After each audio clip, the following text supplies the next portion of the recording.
नहीं चल रही है, ऐसे टैंकर्स जो अनरजिस्टर्ड हैं उनको फौरी तौर पर इंपाउंड किया जाएगा।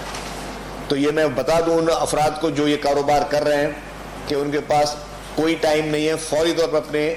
वो गाड़ियाँ रजिस्टर कराएं, वो अपने टैंकर वो हैवी ट्रैफिक रजिस्टर कराएं और रजिस्टर होने के बाद फिर वाटर बोर्ड से भी रजिस्टर कराएं जो वाटर टैंक का काम करती हैं, तो उनको वो बार कोड इशू किए जाएं, वरना उसके अलावा शहर में कोई गाड़ी नहीं चल सकेगी। उसके अलावा जो बड़ी हैवी ट्रैफिक की मैंने बात की, उनको 30 दिन का टाइम दिया गया है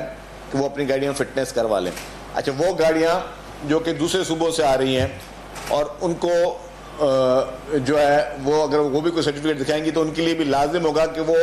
सूबा सिंध से अपना फिटनेस सर्टिफिकेट ज़रूर लें। ये नहीं कि कोई गाड़ी बलुचिस्तान से या पंजाब से या खैबर पख्तूनख्वा से आती है, वो कहे कि जी मैं तो वहाँ से मैंने फिजिकल फिटनेस सर्टिफिकेट लिया हुआ है,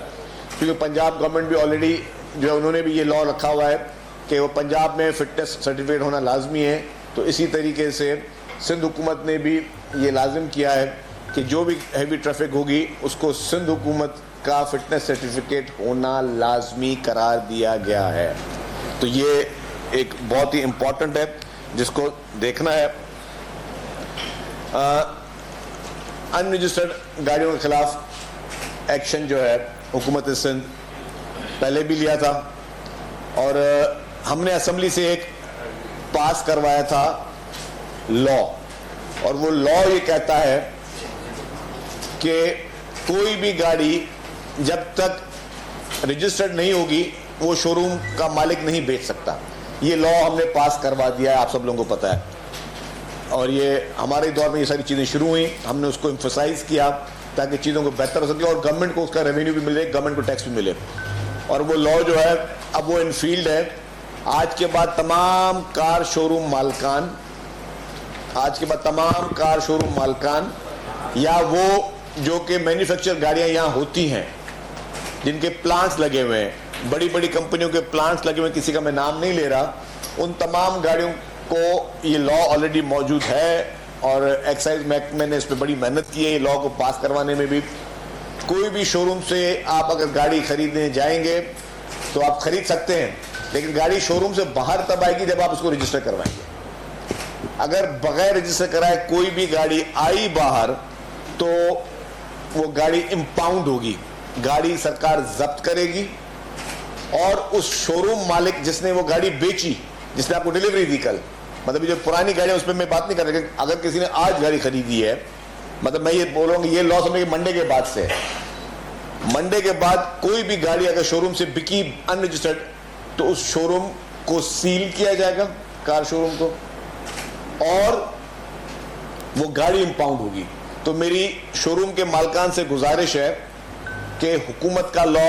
हर शहरी पे लागू होता है, आप पर भी वही लॉ लागू होता है। तो ये आप पर लाजिम है कि आप सिर्फ वो गाड़ी शोरूम आप बेच सकते हैं गाड़ी, लेकिन गाड़ी आप शोरूम के बाद डिलीवरी तब दे सकते हैं जब वो गाड़ी रजिस्टर्ड होगी। ये तो हो गया आपकी जो एक लोकल मैन्युफैक्चरिंग गाड़ियां। अच्छा, लेट सपोज किसी एक शोरूम वाले ने, किसी प्राइवेट शोरूम वाले ने किसी बड़ी एजेंसी से, किसी सुजुकी की, टोयोटा की, होंडा की एजेंसी से 10 गाड़ियां खरीद ली इन्वेस्टमेंट के लिए, तो वो 10 गाड़ियां भी अगर उसने खरीद ली है तो उस पर लाजिम है कि वो जो ट्रॉलर है, अरे वो बाय रोड वो गाड़ियां भी नहीं आ सकती, ट्रॉलर में गाड़ियां लोड कराएगा, अपने शोरूम पे खड़ी करेगा, ट्रॉलर पे लोड करके अपने जो कैरियर्स होते हैं, जो इसके कार कैरियर्स होते हैं, उसमें लोड करके अपने शोरूम पे खड़ी करेगा, और उसके बाद जब वो शोरूम पे गाड़ी खड़ी हो गई वो भी तब किसी को डिलीवरी दे सकता है जब वो गाड़ी रजिस्टर्ड होगी, वरना उसके खिलाफ भी कार्रवाई होगी कि जी उसने लेट सपोज किसी शोरूम से ले ली गाड़ी, फिर उसने जो है और वो गाड़ी उसने किसी को बेच दी, तो उस जो शोरूम का मालिक है या जो जिसके पास एजेंसी है किसी पाकिस्तानी लोकल मैन्युफैक्चरिंग गाड़ी की, उसने भी अगर किसी को बेचनी है तो किसी शोरूम वाले को तो उससे रसीद लेनी है और इस अंडरटेकिंग पे लेनी है कि अगर वो गाड़ी रोड पे चली तो he will be also equally responsible. ये होगी चीज़ें। अब तीसरी आ गई आपकी इंपोर्टेड गाड़ियाँ, उसके लिए भी हमने पहले कहा था इंपोर्टेड गाड़ियाँ जो कि कराची पोर्ट पे आएंगी, 2 किस्म की गाड़ियाँ, एक जो सूबा सिंध के लिए आएंगी, उनके लिए तो यही लॉ मौजूद है सूबा सिंध में कि उन गाड़ियों ने तब निकलना है जब वो गाड़ी रजिस्टर होकर निकलेंगी। अगर शोरूम में भी जानी है तो उन्होंने कैरियर में जाना है, शोरूम से बाहर कोई भी गाड़ी अगर निकलेगी तो गाड़ी इंपाउंड होगी। दूसरा, वो गाड़ियां जो शहर से बाहर के लिए हैं, सूबे से बाहर के लिए हैं, उन्होंने भी उन कार कैरियर्स में जाना है, उन्होंने भी बाय रोड नहीं जाना। तो इस पे हुकूमत ने जीरो टॉलरेंस पे कार्रवाई शुरू की है। जीरो टॉलरेंस पे उन गाड़ियों को जो है अनरजिस्टर्ड गाड़ी शहर में नहीं चल सकती। फिर जो है जो हमारी रिवोज गाड़ी हैं, रिवोज वीगोज, वो लोग करते क्या है, लोग खरीदते हैं करोड़ रुपए की गाड़ी और रजिस्टर कराने के जाते हैं, बोलते हैं मैं कमर्शियल पर्पस के लिए यूज करते हैं तो उसके लिए 1% होता है, और अगर पर्सनल पर्पस के लिए होता है तो उसके लिए 4% होता है। अब गवर्नमेंट ने यह भी फैसला किया है कि इसी महीने से तमाम गाड़ियों के जो गवर्नमेंट के टैक्स वो सेम कर दिया गया है। चाहे आप कमर्शियल पर्पस के लिए यूज करोगे तो भी आपने वही परसेंटेज यूज पे करनी है, अगर प्राइवेट यूज करोगे तो भी वो आपने यूज करनी है। जी, कमर्शियल टैक्स जो है वो पहले कम था, लोग बोलते थे जी मैंने ये लेट्स सपोज मैं लोडिंग के लिए गाड़ी उठाई हुई है, वो लोडिंग के लिए तो लोग अपने पर्सनल। अब से मजीद महकमा एक्साइज जो है वो उसको उस टैक्स को बढ़ाएगा। अब कोई भी गाड़ी, अगर रिवो गाड़ी या वीगो गाड़ी, कोई भी डबल कैबिन, मैं सिर्फ 2 गाड़ियों का नाम ले रहा हूँ, कोई भी डबल कैबिन, सिंगल कैबिन पे नहीं होगा। सिंगल कैबिन जो है वो आप कमर्शियल पर्पस के लिए यूज करोगे तो उसका टैक्स कम है। हाँ, कोई भी ऐसी गाड़ी जो डबल कैबिन होगी किसी भी ब्रांड की, चाहे वो इंपोर्टेड है या लोकल है, उसने रजिस्टर होना है, किसी भी पर्पस के लिए यूज करा तो उसने वही 4% जो भी उसके जो पर उसको है उस पे वही उसने पे करना है। तो ये होगी तीसरी बात। चौथी बात, आर्म्स की जो है डिस्प्ले ऑफ वेपन, उस पे ऑलरेडी सख्ती की हुई है।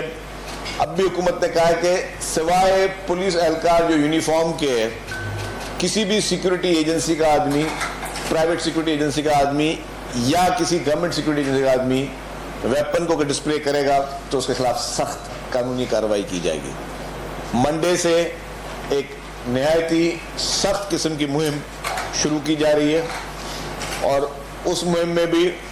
कोई भी गार्ड, आर्म्ड गार्ड नजर आया प्राइवेट कपड़ों में, चाहे वो उस सर्विस में भी काम कर, ले सकता है पुलिस का सिपाही भी है, अगर वो भी वेपन्स को इस तरह शो करेगा और वो अपने सादे कपड़ों में होगा तो उसके खिलाफ भी कार्रवाई होगी। इसी तरीके से जो